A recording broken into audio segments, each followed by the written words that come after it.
Welcome in. New episode of Stuck in the Catch Fence, brought to you by. No, I'm just kidding. We don't have a sponsor. But that is right outside Kentucky Speedway. Rest in peace. I am with Travis. I'm with Joe. And as Joe could tell you, this week's I rating on iRacing will go down quicker than Kamala looking for a new job. It is pretty rough this weekend, Joe. Yeah, yeah, it's terrible. Like pretty much, if you care about your safety rating at all on iRacing, find a new hobby this week because super speedways everywhere, all around. All around rank racing, super speedways, no I rating. Travis, you are headed on a plane with 2 tickets to paradise. You're heading to Daytona, right? Yes, Eric and I will be heading to Daytona. Look forward to. Yeah, nobody I've been cares. wanting to Let's go get on there. with the I've been show. one. I've drove down there a few times. I've been looking forward to being there. I actually wish my first trip down there was a 500, but something for the 400 is better than nothing. Yeah, should be a good time. Obviously, a lot of things still yet to play out as we'll get to the NASCAR playoff picture later on in this broadcast. But news broke today, guys, that Austin Dillon had lost his appeal. They did change the suspension. It is only a one race suspension now for the spotter, but the appeal was denied by the appeals panel. It will then be appealed of the appeal, which will go to the owner of the Langley racetrack, I believe is what they said. So that will be the final appeal process. But Travis, I'll give it to you first. Do you agree with NASCAR's appeals panel or the motorsports sanctioning body, whatever they're called, keeping and upholding the essentially not allowing Austin Dillon into the playoffs?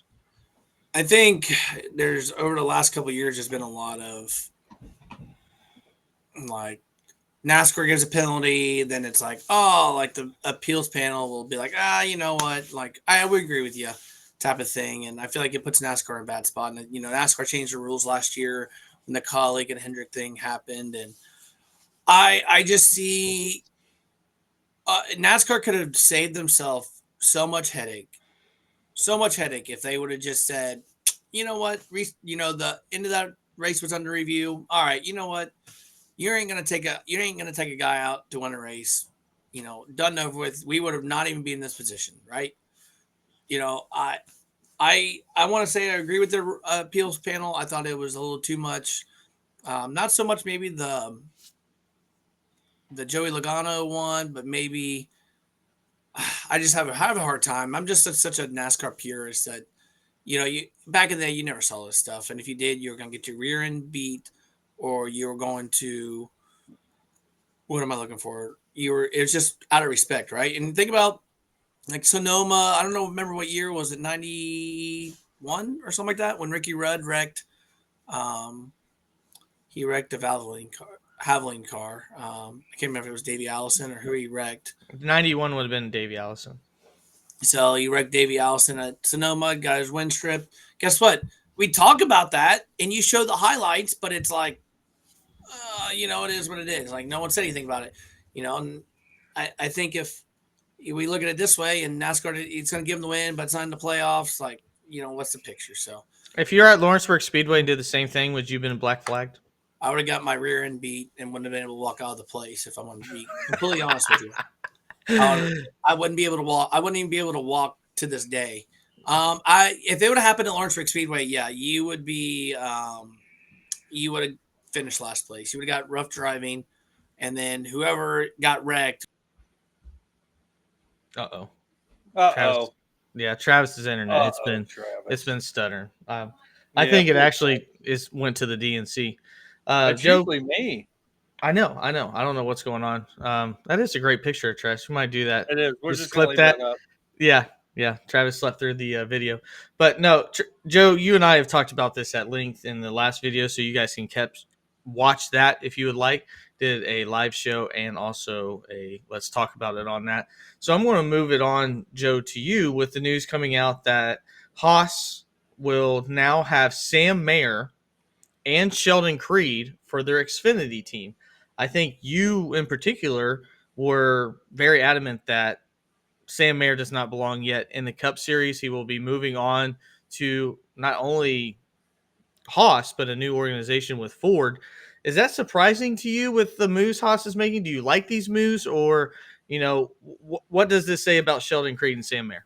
So I mean, I think Sheldon Creed. I mean, I think he's an up and coming driver. I mean, look at what he's done, and what does he have, like 11 or 12 top 11, finish, 11 top 11 top two or finishes, 11, second place 11 finish. second place finishes in the last 11 months or something crazy like that. Yeah. So I mean, obviously he's just right there. He hasn't got his first win yet, but it's obviously going to come. He's always in position to win, and whether you're driving an Xfinity series car or a truck or um, you know the top circuit, if you're able to put yourself in those positions, that takes an elite driver to do it. And I think I think he's moving forward with his career. I think once he gets his first win, which I would assume it would come this year. I mean, the odds are that if he keeps running like he is, it will come this year. And then I think once that top gets blown, man, I think watch out for him, because as long as he's in a good ride, he's going to keep competing. He'll get his chance to move up. As far as Sam Mayer, man, I'm not a fan, man. I don't. I mean, I think that he's a quality Xfinity driver. Probably be a quality truck driver. I don't know. I don't believe that he's there to drive in the Cup Series, but so are several other drivers that I don't believe's there right now either. So, Do you believe he's not there because he's 21 years old, or do you think he has a future in the Cup Series? no, I do. I don't think he's Okay. I think several drivers. I mean, when you talk about Mayer Hocevar, I mean, there's kind of a laundry list of drivers that I think are in positions right now that they were kind of sprung into that they shouldn't be in. I mean, I think right now, I mean, Ty Gibbs has been competitive, but I think Ty Gibbs is just now should be at the point where he's moving into a Cup car. I think that's fair. So I think I think NASCAR has become susceptible to the same thing society is. Like, they want instant gratification. They see a little glimmer out of a driver and they're like, this guy's the next best thing. Yeah. And failing to realize that, he may be the next best thing, but just like any athlete in any sport, you still need to hone your skills before you move up and start competing with the top level professionals of the sport. So, I mean, how many great quarterbacks have been able to come out their first year and have a successful season, and they could have been the best college football player on the planet ever? Very, Right. very few. And it's the same way in any sport. And I think when you take these young guys and you're like, man, you're the next best thing, and you throw them out there to the wolves and they get eaten up, people are like, what the fuck happened? Well, they don't know what they're doing yet. That's what happened. Yeah, our local baseball team. I actually was reading this the other day. Joey Votto just retired today, so congratulate him on a Yeah. great career. He'll have his number retired in Cincinnati. But I was looking and kind of piecing together what went wrong this year for Cincinnati, and Joey Votto had 1,400 minor league at bats before going into the pros. Ellie De La Cruz had 300, and it's the same thing. Like, you're expecting these guys to grow into the highest level of motorsports at that same time. And to me, that's just not how this is supposed to be done. Like, Hocevar, I think, is a good example because he's needed to learn how to race respectfully, not like he's racing on iRacing, to earn the respect of people. And we've seen multiple times him put himself in a situation to look stupid, but it's not because he's not talented. I mean, this last week at Michigan, his home track, he proved he's a top 10 driver given the speed. Zane Smith, the same exact thing. Truck Series champion. He's 24 years old, just now coming into it. It's taken almost an entire year for these guys to come into it. With Sam Mayer, I think the biggest thing, Joe, that I'm excited for if I'm a fan, and that would be Ford, because Ford has continuously lost prospects. Like, Ford has been decimated recently from losing prospects. So if you can get a prospect 21 years old like Sam Mayer, to me, that's huge. I think that, to me, is the best thing that's happened out of all this, because Zane What? Smith to Chevy, and everybody else has moved to, Connor Zilish went to Chevy. It seems like everybody has been signed by either Chevy or Toyota, and Tyler Reddick went to Toyota coming from Chevy. Ford has just been decimated. So the fact that they can get a Sam Mayer at 21 years old, who's had he's got a lot of DNS, but have multiple wins. I think that, to me, that's the biggest thing for Ford, is getting him that way. Right. Travis, Where do you? go ahead, Joe. Well, I'm just saying, where do you think Sam Mayer's head's at, though? I mean, do you think he's on board with this move? Do you think he's disappointed? Where do you I think don't. he's at? I think he's fine. I mean, he's going to a team that won the championship last year, so he's going to have speed. I think that the Xfinity program for Haas is a good destination. I mean, JRM is obviously a good destination. Even RCR is a good Xfinity destination. I think I'd rather do that than sign a bad Cup deal. At this point, being 21 years old. But Travis, what are your thoughts of the new Haas Xfinity lineup? I think Sam Mayer is a good addition.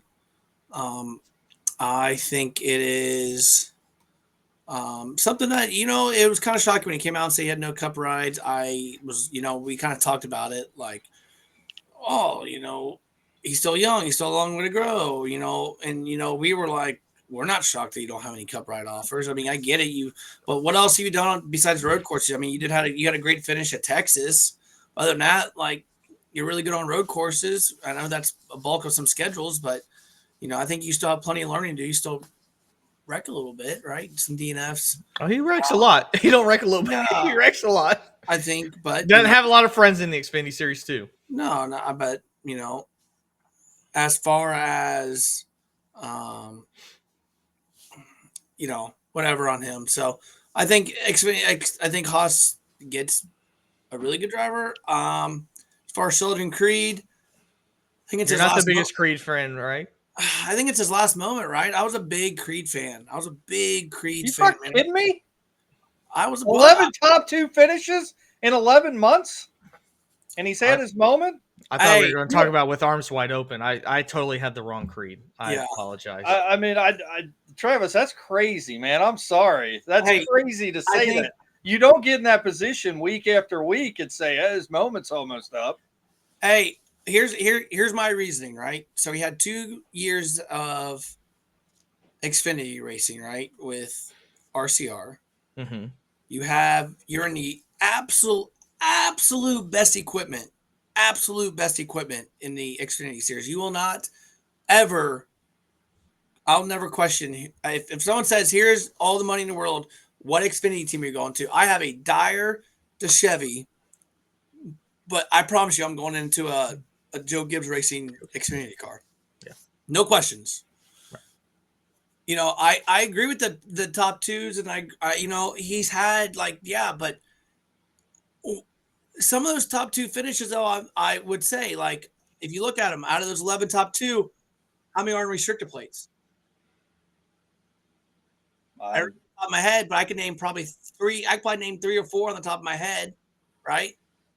Probably some of those are restrictor plates. I'm not for sure. I could have to really look at that. I think he has raw speed. I just, there's a certain point in time, though, you got to win to stay in it. There's only a few select, especially from a guy that, I'll be honest with you, I don't know he has a sponsorship, to do it. You look at the Corey LaJoy, like, he was a very rare one that didn't win anything, got through. Daniel Hemrick. Now he has a championship in the Xfinity Series, but, was able to piece together money in order to stay in business. Sheldon Creed doesn't have the sponsorship side of things. He's getting sponsored by a nonprofit foundation for most of the stuff. And a Toyota thing here and there and some Toyota sponsorship. He's going to a ride. He's probably going to get a lot of Haas automation on his car, if I had to guess. Sam Mayer might bring a little bit of sponsorship, but there's a point, man. You gotta win in order to stay in the business. You can't just follow funding and get some of this stuff. So I was a big Creed fan. I thought he did a great job in GMS equipment in the truck series. When he got the RCR ride, I was like, oh wow, like this is gonna be good. I feel like I just heard all I've heard is 3 years of Sheldon Creed, second place, second place. Like I get it, you're right, That's but pretty damn amazing. I'm not disagreeing, but what's more amazing is you got same mayor who's ran the same last 3 years and has 8 wins. And I would probably say same mayor probably doesn't have near the equipment that he's had in the last couple of years. So I would say, yeah, JR Junior Motorsports equipment is better than RCR to a certain degree, but you look at this year, I don't know, it'd be interesting what they do in each other's equipment. So Travis is saying this is Creed's one last breath. Hey, if I'm understanding this correctly. Who has more wins, Jeremy Clemens or Sheldon Creed in the last 3 years or 4 years? You tuned in to Stuck in the Catch Fence because you didn't think there's going to be a Jeremy Clemens name drop. But guess what? Hey, when Travis butts on the show, there's a Jeremy Clemens name drop. Ryan and Kyle Sieg, be ready because might be next. Disagreement with you on this one, Travis. Well, let's get to the bigger picture here because we do have a great show, and I don't think it's going to be involving Sheldon Creed. I think most people want to hear about the thumbnail, and that is Mr. Tyler Reddick, the guy that won an Xfinity Series championship and then moved teams, and then only did just as good anyway. So, Tyler Reddick, 3.2 average finish in the last 6 races. The guy has been absolutely on fire. You made a point the other day, Travis, that I completely agree with. I want to see if Joe thinks the same thing. But my question to you to lead it off, Joe, Tyler Reddick, with what he's done here recently, is he the championship favorite? Oh, I think so. But as you know, we just heard Travis say that them top 5s don't matter. So, I mean, what the hell does that? What the hell does that mean? 3.2 in the last 6 races. What the hell does that mean? If you want to be in a Cup car, you got to win. To be in a Cup car, there's only been a select few people who can say they didn't win in the Xfinity Series and got a piss poor ride in the Cup Series. Well, it's a good thing that I do put stock in that 3.2 average finish over the last 6 races, and I think right now, hands down, if you are going to throw money down on a Cup Series championship right now, you'd be absolutely insane not to take Tyler Reddick. I got something. I feel like this is what we're trying to get from Travis, and I could be wrong, but let's find out. Play to win the game. Hello? You play to win the game. Is that right, Travis? Is that what you're trying to get at? Hey, I saw some sent the other day that said you have that one friend that could be that one friend wants to argue about everything. Like they watch his movie and they're laughing and it's like, oh, this movie's hilarious. It's not top tier, but it's funny.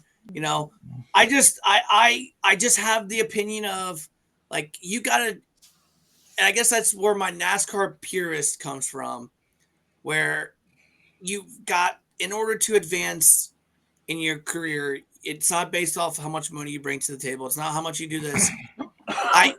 You got to win in order to. And it's just like, think about we're talking about Daniel Suarez, right? If he doesn't win, but if he doesn't win Daytona, if he doesn't win Atlanta at the beginning of the year, he is not in that ride next year.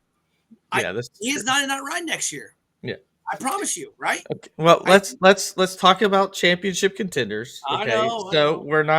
We're talking about Tyler Reddick. And for you guys that watch our shorts, if you're new to the channel, that was not AI generated of Herm Edwards. That was real. That's called non-HD on now HD platforms. That's what it looks like. It's very pixelated. So just had to throw that out there for Joe. These damn kids right here in the newfangled AI. Yeah. So these damn 40-year-old kids, they just don't know. Right. So I'm going to move it to Travis, who obviously hates Mark Martin. Is Tyler Reddick the new championship favorite?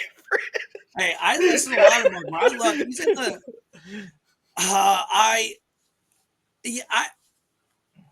How do I come off this? He's peaking at the wrong time. I think he is definitely a favorite on paper, but he's peaking at the wrong time. I think he's going to do a lot like Martin Truex last year, although he's obviously won past a certain date, Martin Truex. But You hate to say it, but he's just peaking at the wrong time. There's only a few people that are able to stay hot for this amount of time, right? You got Hendricks, you got Joe Gibbs, although Denny Hamlin's in that. They're saving a little something, right? They ain't going to show their whole hand. I feel like 23-11, in order to get Bubba Wallace and some of these people into the playoffs, they're showing their hand a little bit. And I think, Larry Mack always makes a great point. He says the same thing. You don't want to peak at the wrong time because, and I think last year you look at Martin Truex peaked at the wrong time. So is he a favorite going in? Yeah. I mean, anyone that's leading a point series through 24 races, I mean, you got to be something, right? Consistent. Right. I mean, we talk about it all the time. Like, oh my God, there's Tyler Reddick again. Oh my God, he finished top 3. It reminded me a lot of Larson's 2021 season, right? We always like, that's just almost a given. I think right now it's a given that Reddick is going to be a top 5, right? But I mean, he could be regular season champion at this point. Yeah, right. And he's got Darlington coming up, so in one of his better tracks. So I hope that he stays hot. Chris Buescher doesn't. I think it would be. Do what? I said Chris Buescher doesn't think so. Chris Buescher peaked right at this time last year too. That is true. That is true. You're not right. You're not wrong. But I look at. He is someone I would be if Tyler Reddick went off and won the championship. I wouldn't even be mad. I'd be happy for him, right? Yeah. I know Denny Hamlin owns a team, but I think that's something that I would be great. I think it would just be a great storyline for Denny Hamlin, be a great storyline for Tyler Reddick. But hey, we go back on this. Like Tyler Reddick, yes, championship favorite. But think about all the non-sponsorship he had. But what he went out and did was win races with Ganassi. He won races and all this stuff, and look what happened. He got to move up the rank, and then he got into a cup ride and showed what he was worth. So, but yes, I would say that he would be in my final 4 right now. I think the thing that impresses me about Tyler Reddick is, I mean, you mentioned Darlington last time that these guys raced here. I mean, he had a chance to win that. There just seems like we're in an alternate universe where Tyler Reddick's won 5 or 6 races this year. I mean, it's been that close. He's put himself in position over and over and over again. I do think he's peaking. I mean, if I look at the season right now, is William Byron the face of NASCAR? That's a show we had earlier. Is Denny Hamlin, did he call his shot? That's where we were halfway into the regular season. Now it's the Tyler Reddick going into the championship playoffs. Is he now the favorite? You go through these cycles, and it seems like in the last couple years, the guy that we never talked about end up winning the damn championship anyway. I think the thing that we have noticed in these playoffs is there is no favorite. Yep. It is who can hit the certain amount of tracks at a certain amount of time and then put themselves together. Ryan Blaney, not one time last year was said this guy is going to win the championship until it finally goes to the championship race and goes, does Ryan Blaney really have a shot? And it's like, there's only 4 left. Does Ryan Blaney really have a shot? Does Joey Logano really have a shot? Yeah, there's only 4 left. So, I think the playoffs, I think the regular season has probably been one of the best that I can remember. It's been an absolute wild ride, but I'm not willing to say anybody is the favorite. I think Christopher Bell hasn't shown his cards yet. I think they've done some things that, the pit crew, that might be the only thing that holds him back. Same thing when it comes to William Byron. They worry me a little bit more because they've been bad. Like, it's not like they've been, they've not been good at all. That reminds me of the Truex last year. Yeah. And I did want to share with you guys, I don't know if you listened to Door Bumper Clear, but there's a new nickname for Kyle Larson. And it's not Young Money, it's Hung Money. Yeah. Because he's always stepping on his dick and wrecking. Hey, like we talk about this though. What is Kyle Larson? Yeah, is he considered probably the greatest race car driver over here? Yes, but you know what? Also, he also does. He exactly what he said. He steps on himself a lot of times, right? Yeah. And I think that's where we look at Tyler Reddick. What has he done so well this year? He finishes the races.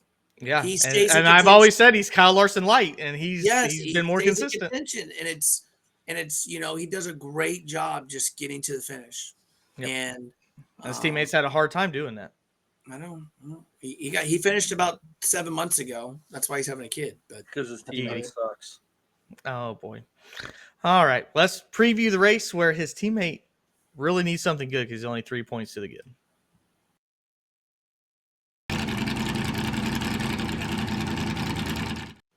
Actually, I think he's only 1 point to the good now that I think about it. Yeah, who cares? So here we are, Travis. That is what Travis did to his picks last week, unfortunately, as he dropped a donut. I suck. We are creeping How do you have as many wins as me? because Because he picked him. first. That's bullshit. Hey, no. Let's talk about BS. I'm appealing. We have 4 minutes, so you guys I'm can appealing. appeal a freaking apple and talk about your picks here, Travis. You're in the lead. Break it down. Bush has got something happening. He's got some speed on super speedways. Gillen, I think he's got some more shot. Haley, obviously good on super speedways. Why not? Smith ran good here and there. Why not? And Brad K, you know what? Why not? He needs something good in the playoffs. Get him some momentum. He finished here second last year. Why not? I mean, why the hell would you pick Kyle Larson on a super speedway, Joe? I mean, what are we doing here? Why would you pick Kyle Larson on a super speedway? Yeah, you're not seeing the theme here. I'm picking the 2 drivers that wrecked themselves last week for no fucking reason, and 3 guys that got to win to get in. It's the long shot week in NASCAR, baby. Chris Bush sure has a good chance of getting in without winning. He did good last week. Hey, the appeal's not over either. The appeal, the appeal. I find this all very appealing. Beefaroo. When I saw that car, I'm like, what the hell is Beefaroo? No, looking at this, my money before qualifying, before anything, I'm going to put it on Todd Gilliland because I just love those long shots when it comes to winning a race. Brad K. I mean, you chose Chris Buescher, Joe. I chose Brad K. Same thing happened last week. It ended up paying off for us exactly the same thing. You chose Chris Buescher. I chose Brad K.